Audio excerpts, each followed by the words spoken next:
Greetings of the day to everyone. Today we are going to discuss a very important topic. Moreover, it is a very interesting topic as well. The topic of discussion is non-kinetic warfare.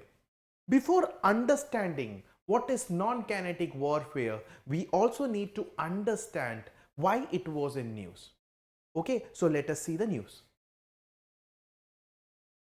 Let us take out a pen so that we can underline the important points. Now, India's readiness for non-kinetic warfare, a parliamentary review. So, parliamentary committee has reviewed that is India ready for a non-kinetic warfare? For example, if somebody launches a non-kinetic warfare on India, is India ready to combat it? The parliamentary committee has reviewed the situation. Now, understand, the Parliamentary Standing Committee on Defense has prioritized 17 subjects for deliberation. अब parliamentary standing committee जो defence के ऊपर parliamentary standing committee है उसने 17 subject को priority basis पे रखा है with key focus on India's preparedness to counter hybrid warfare.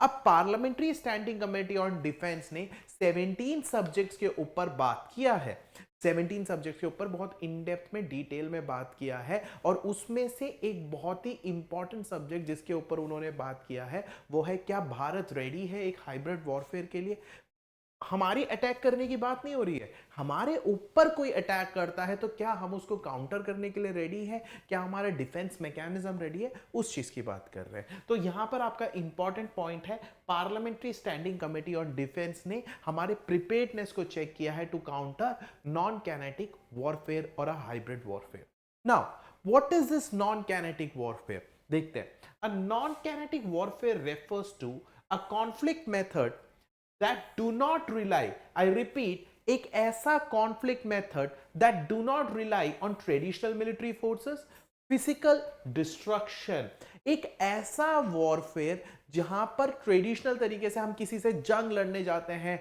War लड़ने जाते हैं तो अपने आर्मरी ले जाते हैं अपने मिलिट्री मैन्स को ले जाते हैं अपने एयरफोर्स को ले जाते हैं अपने नेवी को ले जाते हैं या वो अपने एयरफोर्स नेवी और आर्मी लेकर आते हैं वो नहीं है ट्रेडिशनल फिजिकल फोर्सेस इसमें नहीं यूज होते हैं और कोई भी फिजिकल डिस्ट्रक्शन नहीं होता है कोई बॉम्बिंग नहीं होता है फिर नॉन काइनेटिक वॉरफेयर में क्या होता है instead it employ cyber attack आप साइबर अटैक करते हैं या आपके ऊपर साइबर अटैक किया जाता है या इलेक्ट्रॉनिक वॉरफेयर फॉर एग्जांपल अभी आप देखेंगे जब इसराइल और पैलेस्तीन के बीच में अटैक हुआ है तो साइबर अटैक होता है साइबर वॉरफेयर होते हैं या इलेक्ट्रॉनिक अटैक होता है जैसे आपने अभी देखा होगा वॉकी टॉकी एक्सप्लोड हुआ था पेजर अटैक हुआ था पेजर एक्सप्लोड हुआ था इलेक्ट्रॉनिक वॉरफेयर साइकोलॉजिकल ऑपरेशंस ठीक है साइकोलॉजी दूसरे देश पे साइकोलॉजिकली अटैक करते हैं दूसरे देश पे दबाव बनाते हैं या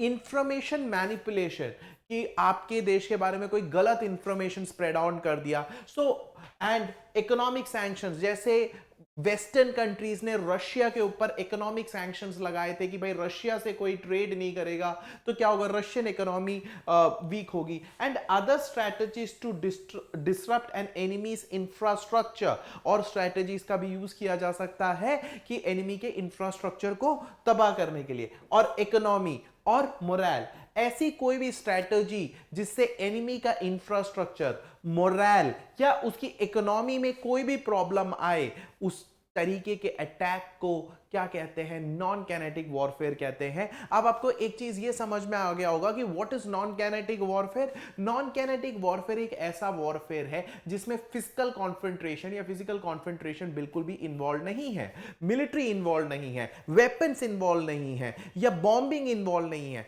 फिर नॉन कैनेटिक वॉरफेयर में क्या है क्या क्या इन्वॉल्व है आप किसी देश पे साइबर अटैक लॉन्च करते हैं या आप किसी देश को साइकोलॉजिकली उसको डिग्रेड करने की कोशिश करते हैं या उसके मोरल पे इंपैक्ट करने की कोशिश करते हैं या उस देश के बारे में कोई मिस इंफॉर्मेशन फैलाया जाता है या उस देश की इकोनॉमी को टारगेट करते हैं सैंक्शंस के थ्रू। फॉर एग्जांपल जब हमने न्यूक्लियर टेस्ट किया था भारत पर, यूएसए ने सैंक्शंस लगा दिए थे कि भाई इंडिया इकोनॉमिकली वीक हो जाएगा। ये जो स्ट्रैटेजीज होती हैं जहां पर आप किसी देश को के मोरल को तोड़ने की कोशिश करते हैं, उसके इकोनॉमी को हिट हार्ड करने की कोशिश करते हैं या उस देश पे प्रेशर डालते हैं, this kind of warfare is called as non kinetic warfare. I hope you got this point. Now, we will see further. ठीक है, अब मैं आपको बहुत सारे रीसेंट एग्जांपल्स बताता हूं कि नॉन काइनेटिक वॉरफेयर के। रशिया यूक्रेन कॉन्फ्लिक्ट में Russia has been accused for launching cyber attacks against Ukraine's critical infrastructure including power grids, communication system, government websites. अब रशिया यूक्रेन कॉन्फ्लिक्ट में हर वक्त यूक्रेन रशिया पे एक्यूजेशन लगाता है या एलिगेशन लगाता है कि भाई रशिया यूक्रेन के ऊपर साइबर अटैक लॉन्च कर रहा है। अब यूक्रेन के पावर ग्रिड्स पे साइबर अटैक लॉन्च कर दिया, सारा पावर सिस्टम फेल हो गया। कम्युनिकेशन सिस्टम पे साइबर अटैक लॉन्च कर दिया, कम्युनिकेशन सिस्टम फेल हो गया।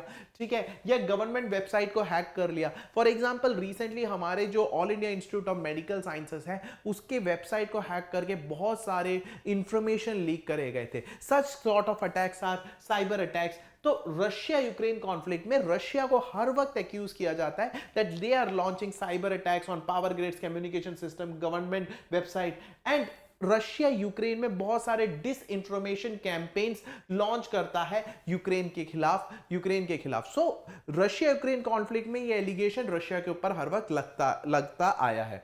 दूसरा है इस्राइल हमास कॉन्फ्लिक्ट, जो गाजा स्ट्रिप के पास जो इस्राइल हमास कॉन्फ्लिक्ट है उसमें क्या क्या प्रॉब्लम है। Both sides engage in information warfare, cyber attacks. Information warfare का मतलब है जैसे इस्राइल ने हमास के बारे में कोई मिस इंफॉर्मेशन निकाल दिया, हमास ने at the same time Israel के बारे में कुछ मिस इंफॉर्मेशन निकाल दिया। So misinformation warfare, cyber attacks, दूसरे के पावर ग्रिड्स, दूसरे के वेबसाइट, गवर्नमेंट वेबसाइट्स, दूसरे के मिलिट्री इंटेलिजेंस के सिस्टम को हैक कर लिया, those are cyber attacks. Israel deployed cyber measures to block Hamas communication. अब इस्राइल जिसका सबसे बड़ा इंटेलिजेंस यूनिट है मोसाद जो है, उसने हमास की कम्युनिकेशन सिस्टम को बहुत बार टारगेट करा है जिससे वो एक दूसरे से कम्युनिकेट ना कर पाए या उनके कम्युनिकेशन सिस्टम को हैक करा है। जैसे हमास के जो लीडर्स हैं एक दूसरे से कम्युनिकेट करते हैं तो उसके इंफॉर्मेशन को डिकोड करने के लिए क्या कम्युनिकेट करते हैं, तो कम्युनिकेशन सिस्टम को इस्राइल हर वक्त टारगेट करता है।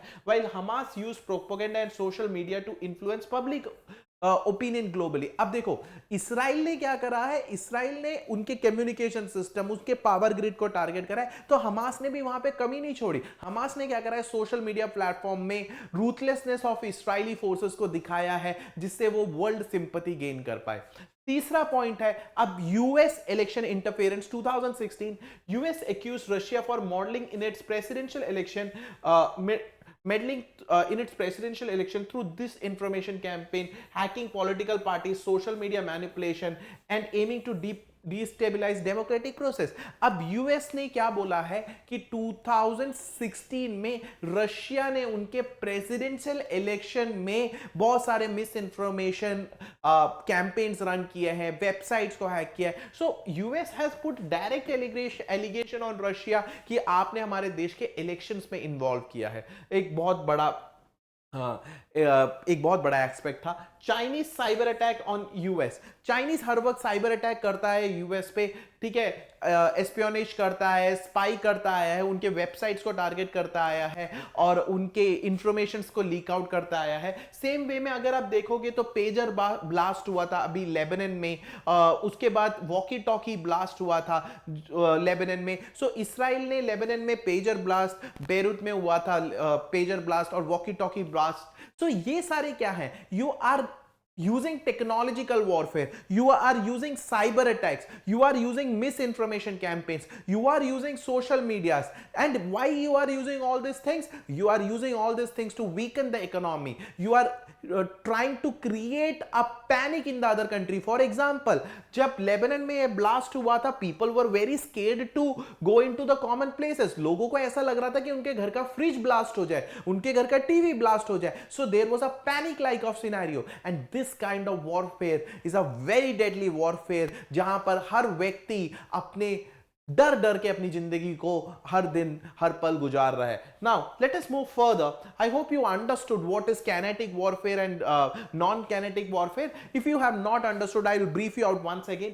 Kinetic warfare involves, अगर kinetic warfare की बात करें, it involves physical forces, weapons, troops, military machinery, secure objects through direct compact. Physical forces का यूज किया जाता है, वेपन्स का यूज किया जाता है, मिलिट्री मशीनरी का यूज किया जाता है, फिजिकल कॉन्फेंट्रेशन होता है, बॉम्बिंग होती है, आर्टिलरी शेलिंग होती है, एयरफोर्स का यूज किया जाता है, नेवी का यूज किया जाता है. दो sort of warfare is called as kinetic warfare. Whereas non-kinetic warfare में क्या होता है? There is no physical engagement. What is there then? There is no physical engagement. You are trying to weaken the enemy morally. You are trying to impact over the economy of the enemy country. Now, and what you are doing, having misinformation campaigns, you are running propagandas. What you are doing cyber attacks, you are doing hacking, you are breaking the communication system. These are all non-kinetic warfare. Now, what are the threats and challenges? Obviously, जब आपके देश पे कोई non-kinetic warfare launch कर रहे हैं, there is a threat to cyber security risk. आपको हर वक्त लग सकता है कि भाई बहुत बड़ा cyber security risk है. Cyber security can cripple national infrastructure such as power grid, financial system and transportation network. कभी भी कोई भी आपके पावर ग्रिड को इंफ्रास्ट्रक्चरल एस्पेक्ट्स को हैक कर सकता है. तो there is always a cyber security risk. Information warfare, public आपके खिलाफ प्रोपोगेंडा चलाया जा सकता है, आपके खिलाफ मिस इंफॉर्मेशन को प्रोपोगेट किया जा सकता है, जिससे आप एक ग्लोबल सपोर्ट या पीपल का सिंपैथी आप गेन कर सकते हैं. Then there is an economic warfare. जैसे रशिया के ऊपर सैंक्शंस लगा दिए. मैंने आपको थोड़ी देर पहले बताया था कि न्यूक्लियर वेपन जब टेस्ट किया था, India became a nuclear country. India के ऊपर सैंक्शंस लगाए गए थे. एट दैट टाइम हमारा prime minister was Shri Atal Bihari Vajpayee. Vajpayee ji ने ऑलरेडी उसके लिए एक प्रीएम्प्टिव मेजर लिया था टू हाउ टू कॉम्पैक्ट. ठीक है. Then technological dependence with increasing digital interconnectivity, vulnerability to non-kinetic attacks is heightened. मतलब हर टेक्नोलॉजी इंटरकनेक्टेड है. आपकी एक टेक्नोलॉजी हैक हो गई तो then there is a total mystery. Now understand, in a non-kinetic warfare there is always a cyber security threat. There is always a threat कि आपके systems hack हो जाए, आपके government systems हैक हो जाए, information warfare हो, economic warfare हो, and it is very difficult to detect it and respond to it. बहुत मुश्किल होता है इसको कॉम्पैक्ट करना. ठीक है.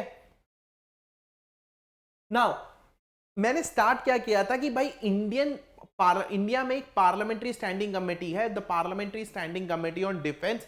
17 आइटम्स पे, 17 बातों पे, एस्पेक्ट्स पे फोकस कर रहा है और डिस्कशन कर रहा है. और उसमें से एक हाइब्रिड वॉरफेयर है या नॉन काइनेटिक वॉरफेयर है. ठीक है. अब parliamentary standing committee on defence क्या है उसके बारे में देखते हैं. Parliamentary standing committee on defence, ठीक है, ये किस रूल के अंडर कॉन्स्टिट्यूट हुआ है? It is constituted under rule 331C. ठीक है, 331C of rules procedure and conduct of business in Lok Sabha. तो किस रूल के अंदर ये standing parliamentary committee on defence constitute हुआ है? Under rule 331 of rules procedure and conduct of business in Lok Sabha. ठीक है. रूल ऑब्वियसली लोकसभा को चलाने के लिए, एक लोकसभा के प्रोसीजर को कैरी फॉरवर्ड करने के लिए एक लोकसभा का अपना रूल है. That rule is called as rules of procedure and conduct of business in Lok Sabha. इस रूल बुक के रूल 331C के तहत parliamentary standing committee on defence create हुआ है. ठीक है. अब ये कौन से committee on defence overseas the ministry of defence? किस मिनिस्ट्री को ओवरसी करता है parliamentary standing committee on defence? Obviously ministry of defence को ओवरसी करेगा. तो आपको यह याद क्या रखना है? Under rule 331C and rules procedure conduct of business in Lok Sabha के तहत, and it overseas the aspects of the ministry of defence. ठीक है. अब इस कमेटी में कौन कौन लोग हैं? The committee consist 31 members in total. तो parliamentary standing committee which oversees the ministry of defence has 31 members. 21 members from the Lok Sabha. ठीक है. Obviously 21 members from Lok Sabha nominated by speaker, and 10 members from Rajya Sabha nominated by chairman. So the Parliamentary Standing Committee on Defense who oversees, which oversees the Ministry of Defense, has total 31 members, 21 members from the House of People, which is Lok Sabha, and 10 members from the House of States, which is Rajya Sabha. The chairperson is nominated, appointed by speaker from amongst the Lok Sabha members.